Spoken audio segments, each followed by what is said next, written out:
The once mighty British Empire was one of the wealthiest colonizers in the world. The sun never sets on the British Empire. During Britain's heyday, this was absolutely true. Throughout its history, the empire was able to invade 90% of the countries around the world.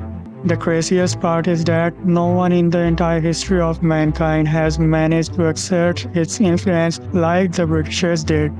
100 years ago, at the peak of its territorial control, the British Empire has control over 1/4 of the landmass and ruled almost 1/3 of the population. During its prime, Britain's control extended far and wide, but the landscape has shifted drastically since then. Present-day Britain paints a starkly different picture, a nation grappling with crises, including economic challenges and widespread protests demanding higher wages. Factors like the post-COVID-19 recovery, escalating commodity prices due to conflicts like the Russia-Ukraine war, and resultant inflation have sparked unrest, leading to a cost of living crisis, widespread demonstrations, and protests across the UK. It will be difficult for you to imagine that it's the same nation that once ruled the entire world. But how on earth the nation that once had control over 90% of the land in the entire world throughout its history is might about to collapse? The foundations of the British Empire were laid long before the state of Britain even formally existed. Throughout much of the history, with the control of much smaller kingdoms in Wales and most parts of Ireland, England was the major economic powerhouse in the British Isles. But England was not always had advantage in exploration compared to its other European counterparts, such as Portugal, Spain, and France. The economic policies which allowed the Britain to thrive had all to do with their trade ship fleet and the amount of money they invested in their navy, which allowed them to reach and colonize almost every part of the world. An invasion does not really have to be ordered by the king or the queen. Many of the countries that were in British control was not directly invaded by British soldiers, but private armies and mercenaries hired by British businessmen. It was businesses and enterprises that really led the change for British dominance around the world. And usually, these businesses were allowed to do as they pleased with the land they conquered. Just because the government was not the one doing the invasion, it doesn't mean that the kingdom had no control over the invaded land by the businesses. For many years, they had the largest and most powerful navy in the world. The British put a ton of resources and manpower into building up their navy and creating the most state-of-the-art ships at the time. The country also had natural and man-made ports that allowed it for easy access to offload goods into the country and launch ships quickly into the Atlantic. Another advantage is that England had large amounts of iron, coal, and most importantly, for the navy, oak for building sturdy ships. Since these resources were finite, the need to conquer more land and gathering more resources to fuel the British Empire was a necessity. And to do that, they spent a lot of money to ensure they had the best fleet of ships in the entire world. During the 16th and 17th centuries, Britain was slowly amassing ships and advancing its naval technology, but wasn't aggressive about invading new territories. As already established businessmen started to lay their eyes on the goods coming from the other parts of the world, they saw opportunity. The British government also encouraged their citizens to finance their expeditions and set up trade routes. They also provided protection using the Royal Navy. They discovered a lot of new lands. Even though there were people in these new lands, the first instinct for the British merchants was to invade first and worry about the people later. So the two main driving forces behind the British invasion of 90% of the countries in the world were a national collaboration to build and improve upon naval ships and the knowledge that there were vast quantities of wealth to be made. Eventually, in the early 1600s, the British had built enough vessels to spread across the globe and invaded every single land that came in their way. They made their colonies in America. They captured almost more than half of the countries in the African continent. They looted the entire Indian subcontinent. The great British Empire stretched from New Zealand and Australia all the way to America and Canada. Britain ruled over 23% of the world population. This means that almost 1 out of every 4 people on the entire planet were affected by Britain in some way during this time. In 1921, at the peak of the empire, the British ruled around a quarter of the land on Earth. As Britain's predominantly white colonies developed economically and socially, they sought to gain political independence from the mother country. Canada was formed into a confederation in 1867 and granted the right of full self-governance with the exception to international relations. Australia and New Zealand followed similar paths in 1900, becoming newly created dominions of the empire. Ireland also hoped to gain some form of independence from the Britain during this time. Multiple Home Rule bills were put before the British Parliament, but these were all defeated on the ground that partial Irish independence would pose a threat to the unity of the empire.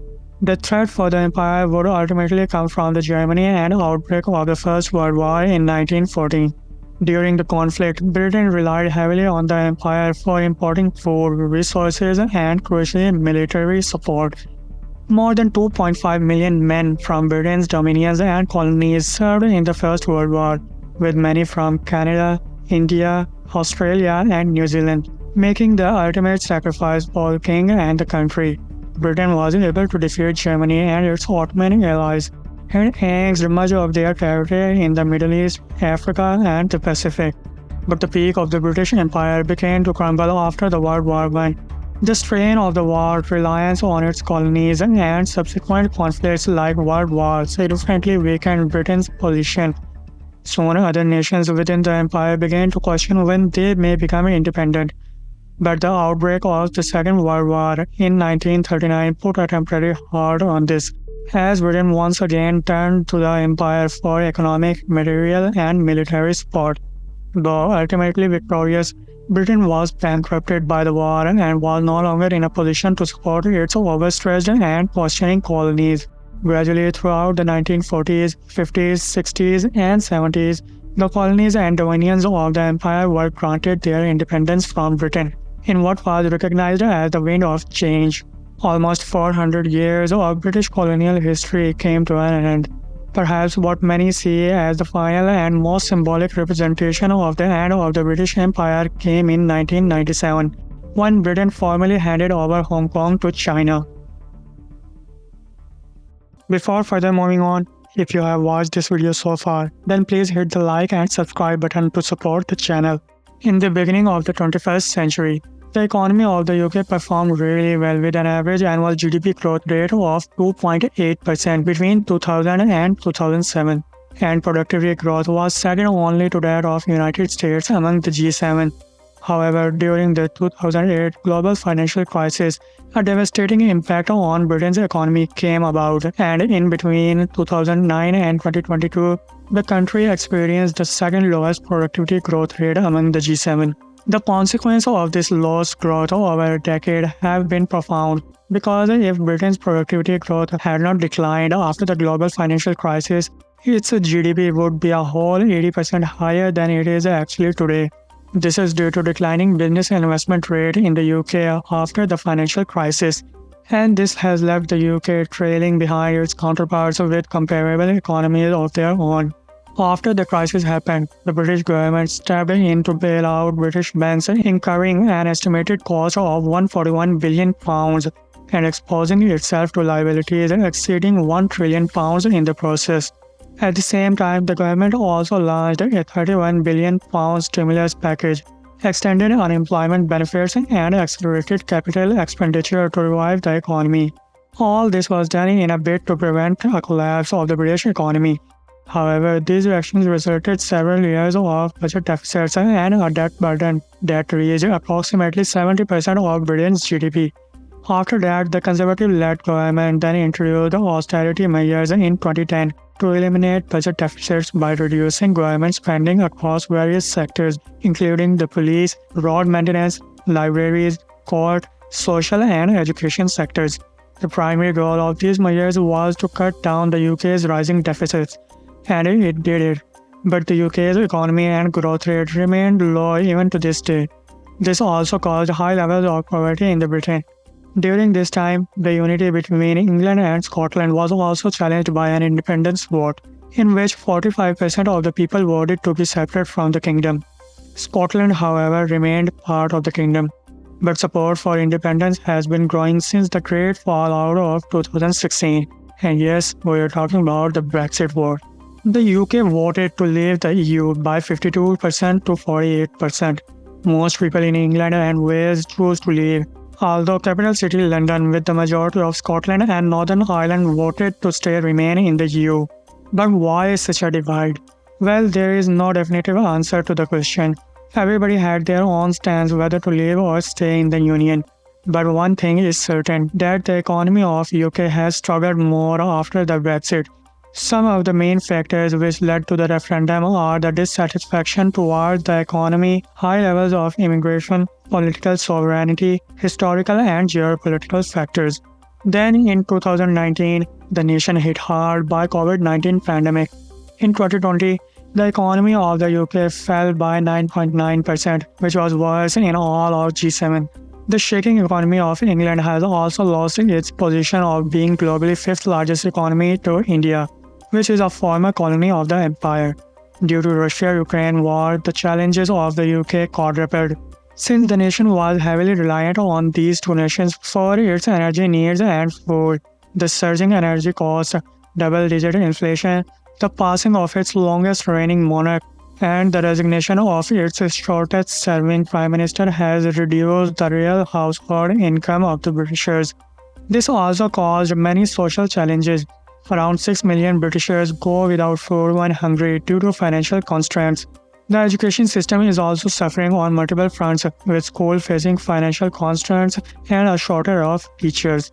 UK also used to allocate fewer resources to healthcare compared to equally prosperous nations, which resulted in declining social healthcare system.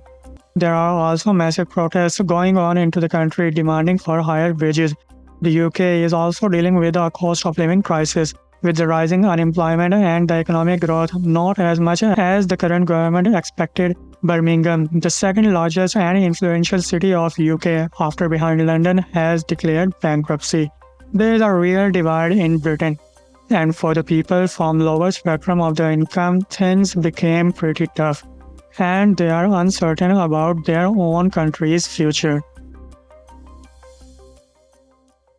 As the mighty British Empire faded into history, the UK faces an uncertain future. Its struggle to retain unity and economic stability contrasts sharply with the growth experienced by some former colonies. Notably, Ireland stands out as a neighboring nation that has seen remarkable economic progress, saw massive growth in recent history, and became one of the wealthiest nations in the entire world. And if you want to know about how Ireland achieved such a remarkable growth, click on the right video and I will see you there.